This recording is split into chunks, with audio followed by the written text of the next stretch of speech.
Today we've got lots to talk about when it comes to Princess Cruises. We've got canceled cruises. I've got an update for you about the Dine line, how my personal experience with that is going. Number 3, I am going to say something else about SodaGate and how this whole big mess could have been avoided, and a quick follow-up to currency when you're traveling in Europe. So let's go ahead and get started.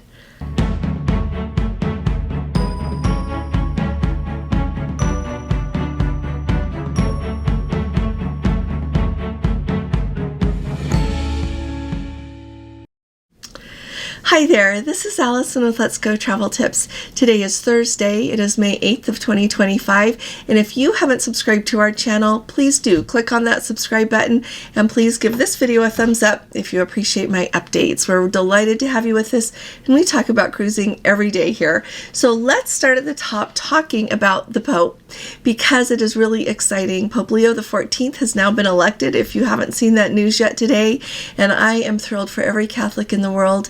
And I also want to say that I am not Catholic, but I have firm, strong belief in Jesus Christ, and He is my Savior, and I feel like anyone who is adding to the goodness in the world is very important. So I am delighted for, like I said, the Catholic Church, everyone involved in that religion, and may God be with the Pope as he leads his people and tries to lend a voice of goodness in this world.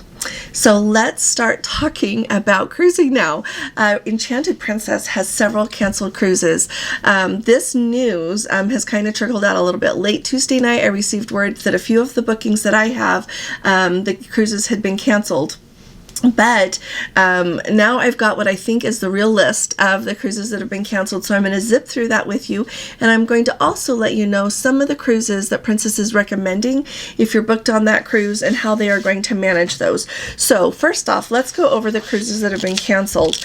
There are a lot of cruises that are going to be on the over there in Europe in 2026. I love that they're in 2026 and not in 2025, because I know a lot of us are already booking for 2026, as we should be if we want to go, but at the same time we've got a little bit more time to choose something else. So the canceled cruises on the Enchanted Princess 2026, July 28th, August 4th, August 11th, and September 8th, the 15th, the 22nd, and the 29th. So probably all of the September cruises there.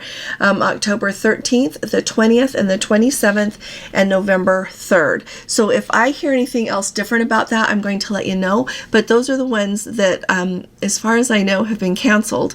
Now, they have made a list of cruises that they are suggesting that people rebook, because the way it's going to work is if you are booked on one of these cruises, of course, they're going to be canceled. You're going to get your deposit back, as well as anything else that you've already paid on these, but you are also going to get a 20% future cruise credit, and that's 20% of the value of the cruise fare, just the cruise fare, not the cruise fare and the port fees and taxes, just the cruise fare, because you know, that's how they do it.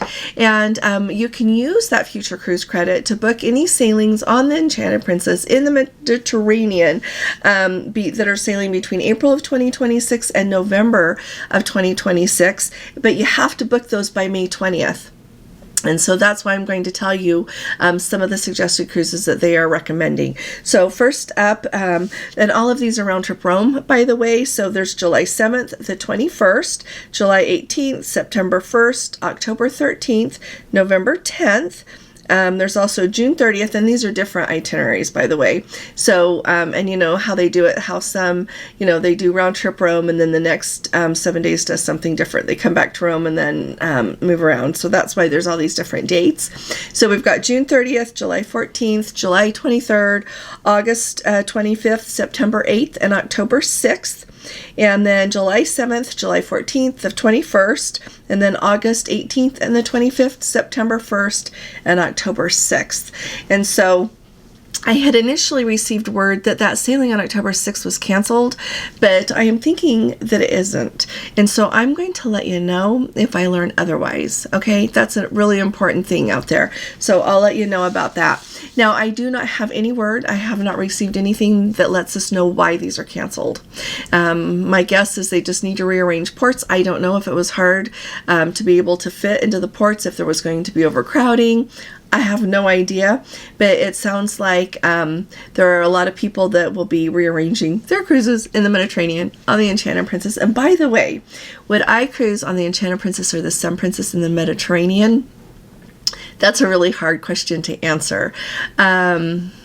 I would probably choose the Enchanted Princess just based on my own preferences, but I would go on the Sun Princess in a heartbeat. I would definitely not turn away a cruise on the Sun Princess in the Mediterranean. So I think it's a fun thing to talk about. So if you were going on a cruise, would you choose to go on the Sun Princess or the Enchanted Princess? Let us know in the comments, and please do let us know if you were booked on a canceled cruise and what you're going to choose instead. Alrighty.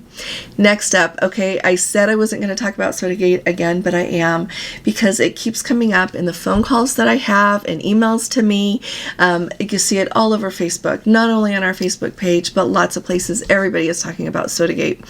So if you have that plus a premier package, you can plan on paying $2.66 is what it sounds like for a can of soda if you want a can of soda. But I have been thinking about this a lot, and you know what, I think this is just some advice, and it's free advice, so maybe it's worth how much you're paying for it. But think about this, everybody, and tell me what you think in the comments. I feel like if when they were looking and thinking we need to take away a perk, instead of taking away the perk, they just charged more for it. Honestly, take that $60 a day, and none of us like price increases, but bear with me here. You take that $60 a day, the charge for the plus package, and you move it up to $65 a day or $70 a day. And the reason that I feel like that would be manageable is because, as I alluded to yesterday, you look at how much beverage packages cost on any other cruise line, and you're going to be paying way more than you pay for Princess. A lot of those beverage packages cost more than the Plus package does. That also includes your Wi-Fi and your gratuities. And at Princess, it includes the fast Wi-Fi. You don't even have to pay more to get the fast Wi-Fi when you've got a package. So I really feel like it would be wiser to increase the price some rather than take away a perk, because nobody likes you to take away a perk. When you give somebody something more, they rarely, if ever, remember that. But you take something away and they will never, ever forget. And this stands out to me a lot as I read a lot of comments of people saying, we're not going to book the Plus package anymore. And then we also have people, I've had some people that have cruises booked with me that say, take off that Plus package. I don't need that anymore if I'm going to have to pay for soda in a can. And so it's all just really interesting to me the way this whole thing works. And I'm not saying there's a right or a wrong. I don't mind taking off their Plus package. That's great. I want people to go on a cruise and have what they want.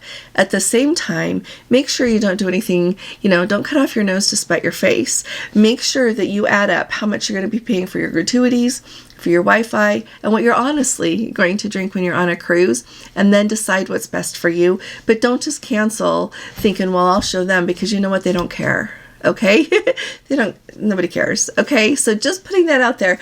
But let me know what you think in the comments. And the reason that I say this is not only because I feel like, you take something away from someone and they never forget. So we want to keep our customers happy, but think of your favorite restaurant. Think of your favorite restaurant during this time when prices for food have gone up so much. Food has gone up so much, and like here where we live, thank heavens eggs are coming down again, but so many things are staying at the high price they were, and it was really hard for restaurants because restaurants don't usually have a huge margin anyway, and then you increase the price of food, and they have two options. They can either cheapen up the food and not make it as good as they used to, or they can charge more to keep what it used to be. Now, I have been to restaurants that I really enjoy that have done both things. Some of them, you go, you order your favorite dish, and it's not your favorite dish anymore. And my answer to that is I just don't go there anymore. I know I'm kind of a tough cookie, but I think, well, if I'm not going to enjoy what I wanted, I just don't need to go there anymore. But other places that we love to go, like our very favorite place to go, the prices are up. And so our job is to determine with the prices up how often we want to go. But I love to go because I still get to have the dinner that I expected. And so let me know what you all think about this in the comments. Now, a really quick follow-up. We need to talk about the Dine line for a minute. And the reason that we're going to talk about the Dine line is when it first came out, I thought it was revolutionary. I thought we're going to be able to call in and get the dining reservations that we want instead of fiddling with the app, which truthfully can be very flaky at times. Sometimes it works, sometimes it doesn't. People would make their dining reservations in the app and then they'd disappear or they would change. And so it was a mess.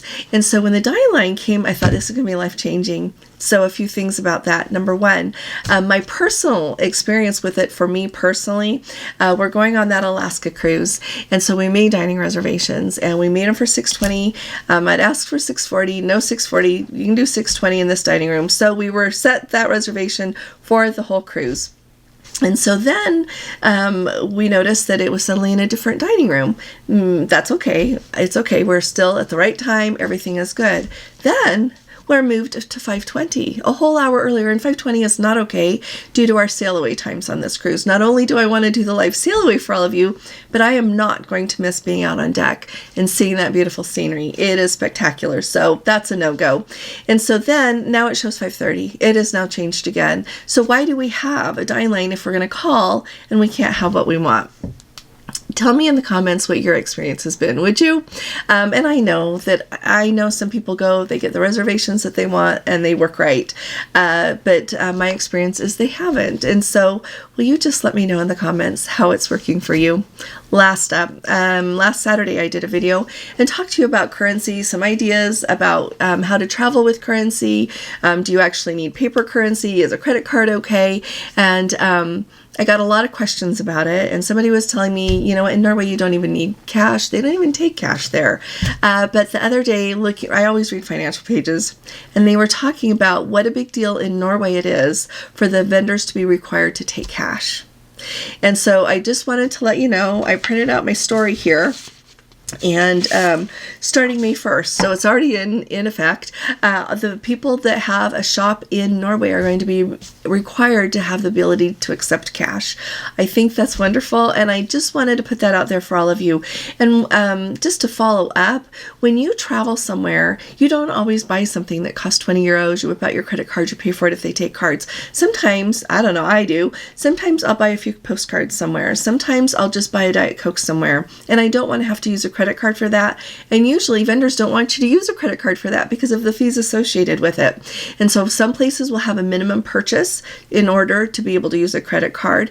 And then sometimes it's just ease. It's really easy if you're in a taxi. Not all the taxis have credit card machines, just to be able to hand them the money to be able to do that. But I just wanted to bring it up to date with Norway. They're still going to accept your cash. And if you're in an area that they've got tourists coming at all, they will accept euros, and they will often charge you more to accept euros, but especially in the touristy areas they will, but I still get Norwegian currency to take with me when I go to Norway. So just wanted to put that out there. We'll talk about it a little bit more in the future, and let me know what your questions are, and I'll be talking to you all again really soon. You all take really good care. God bless you. Love you. Bye-bye.